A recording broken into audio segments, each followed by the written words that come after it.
Bismillahirrahmanirrahim. Assalamualaikum warahmatullahi wabarakatuh. Perkenalkan, nama saya Nadira Sidki Junianti dengan NIM 12320808068. Pada kesempatan kali ini saya akan mempresentasikan hasil analisis artikel yang telah saya lakukan. Artikel pertama berjudul Effect of Different Ways of Using Visualization on High School Student Electrochemistry Conceptual Understanding and Motivation Toward Chemistry Learning, ditulis oleh Chiayin dan kolega pada jurnal Chemistry Education Research and Practice. Pada artikel 2 berjudul Current Chemistry Investigators Development and Evaluation of a Scientist in a Classroom Electrochemistry Workshop, ditulis oleh Natalia Garcia pada jurnal Chemistry Education Research and Practice. Dan artikel ketiga berjudul Scaffolding the Development of Problem Solving Skills in Chemistry, Guiding Novice Student Out of Dead Ends and False Starts, ditulis oleh Elizabeth Urip pada Journal of Chemical Education. Selanjutnya ada permasalahan utama. Pada artikel pertama menyoroti bahwa konsep elektrokimia bersifat sangat abstrak, sehingga banyak siswa yang hanya menonton visualisasi secara pasif dan tidak benar-benar memahami konsep. Penelitian ini ingin mengatasi masalah tersebut dengan membandingkan cara penggunaan visualisasi yang berbeda. Pada artikel kedua berangkat dari masalah menurunnya akses siswa terhadap praktikum dan interaksi di kelas, terutama selama pandemi. Hal ini membuat elektrokimia terasa jauh dari konteks nyata sehingga minat dan pemahaman siswa rendah. Pada artikel ketiga menyoroti bahwa banyak siswa yang tidak mampu menyelesaikan soal kimia secara mandiri. Mereka sering mengalami false start dan dead ends karena hanya menghafal rumus tanpa memahami proses problem solving. Karena itu penelitian ini ingin mengembangkan scaffolding untuk membimbing langkah berpikir mereka. Selanjutnya, alasan penelitian penting dilakukan. Ketiga artikel ini berupaya menjawab tantangan besar dalam pembelajaran kimia, seperti bagaimana membantu siswa memahami konsep abstrak melalui visualisasi yang tepat, bagaimana menjadikan pembelajaran lebih bermakna melalui pengalaman langsung, dan bagaimana membangun kemampuan berpikir tingkat tinggi, khususnya problem solving. Selanjutnya ada tujuan penelitian. Pada artikel pertama bertujuan untuk membandingkan efektivitas tiga cara penggunaan visual, itu melihat, menggambar, dan membuat animasi dalam meningkatkan pemahaman elektrokimia dan motivasi belajar. Pada artikel kedua, untuk mengembangkan dan mengevaluasi workshop elektroanalitik berbasis scientist in the classroom, serta melihat dampaknya terhadap pemahaman konsep dan minat karir sains.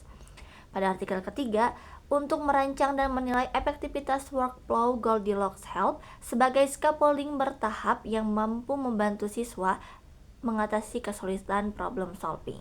Selanjutnya ada kerangka teoritik. Pada artikel pertama menggunakan teori representasi multiple dan teori beban kognitif yang menekankan bahwa visualisasi harus diolah secara aktif agar tidak menimbulkan ilusi memahami.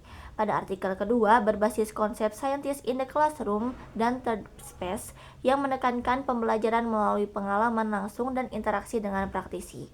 Pada artikel ketiga, menggabungkan teori scaffolding Vygotsky, langkah problem solving Polya, dan metakognisi. Selanjutnya ada subjek, metode, dan prosedur. Pada artikel pertama menggunakan desain kuasi eksperimen dengan 109 siswa SMA yang dibagi menjadi 3 kelompok visualisasi. Pada artikel kedua menggunakan desain pengembangan dan evaluasi program dengan lebih dari 1000 siswa. Dan yang artikel ketiga menggunakan mixed methods dengan subjek mahasiswa kimia tingkat awal. Selanjutnya ada pengumpulan dan analisis data. Pada artikel pertama menggunakan pretest, post-test, delayed post-test, dan angket motivasi yang dianalisis secara kuantitatif. Artikel kedua menggunakan survei pre-post untuk melihat perubahan pemahaman dan persepsi relevansi.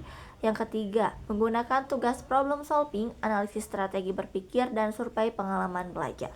Selanjutnya ada jenis instrumen. Pada artikel pertama, data dianalisis menggunakan statistik kuantitatif terutama perbandingan skor pretest, post-test, dan delayed post-test untuk melihat peningkatan pemahaman konsep melalui uji statistik. Pada artikel kedua, data dari survei pre-post dianalisis secara deskriptif dan komparatif dengan melihat perubahan presentasi respon siswa sebelum dan sesudah workshop. Pada artikel ketiga, data dianalisis menggunakan mixed methods, yaitu analisis kuantitatif dan hasil tugas problem solving, dan analisis kualitatif terhadap pola jawaban serta komentar mahasiswa. Selanjutnya ada temuan utama, di mana pada artikel pertama Visualisasi aktif, menggambar dan membuat animasi memberikan peningkatan pemahaman dan motivasi paling besar dibandingkan hanya melihat visual.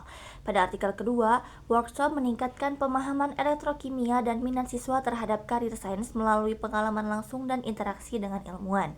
Pada artikel ketiga, Goldilocks Help meningkatkan kemampuan problem solving, mengurangi kesalahan awal, dan memperkuat metakognisi siswa.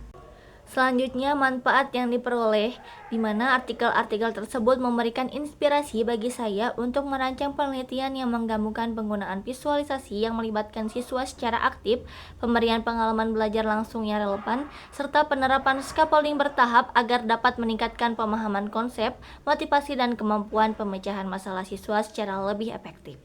Selanjutnya, research gap yang saya dapatkan pada ketiga artikel ini, di mana yang pertama belum mengembangkan media pembelajaran digital seperti e-modul, LKPD, atau yang lainnya. Yang kedua, hanya meneliti pendekatan pembelajaran seperti scaffolding, visualisasi aktif, dan kegiatan investigatif. Dan yang ketiga itu hanya fokus pada elektrokimia, belum diterapkan pada materi lain. Dan yang terakhir, tidak menilai kelayakan media atau validitas dan praktikalitas. Baik, selanjutnya saya telah menemukan 3 artikel sebagai pembanding, di mana artikel pertama berjudul Development of Problem Solving Based E-Module on Acid Based Material, yang kedua berjudul Effect of Problem Based Learning Model on Student Chemistry Learning Achievement, dan yang ketiga berjudul Student Response to the E-Module Acid Based Solution Based on Chemical Literacy. Selanjutnya ada research gap perbandingan, di mana 3 artikel sebelumnya itu hanya meneliti pendekatan pembelajaran seperti scaffolding dan visualisasi pada konteks elektrokimia. Sedangkan penelitian pada artikel pembanding itu sudah mengembangkan media digital dan menerapkan problem solving. Namun belum ditemukan penelitian yang menggabungkan pendekatan dari artikel sebelumnya ke dalam media digital seperti e-modul. Lalu juga belum dikembangkan pada topik lain seperti asam basa atau yang lainnya, dan belum ada juga ditemukan uji kelayakannya. Baik, dari research gap yang telah saya temukan, permasalahan yang muncul adalah bagaimana mengadaptasi temuan penelitian internasional atau pada artikel yang awal itu mengenai scaffolding dan visualisasi aktif ke dalam bentuk media pembelajaran kimia yang lebih kontekstual bagi siswa SMA. Dan yang kedua itu bagaimana efektivitas awal penggunaan media tersebut dalam membantu siswa membangun pemahaman konsep secara mandiri. Baik, dari research gap dan permasalahan yang saya temukan, saya merancang judul proposal berjudul Penerapan Media Pembelajaran Kimia Berbasis Scaffolding dan Visualisasi Aktif untuk meningkatkan pemahaman konsep siswa SMA. Baik, cukup sekian yang bisa saya sampaikan. Mohon maaf bila masih banyak kekurangan. Wassalamualaikum warahmatullahi wabarakatuh.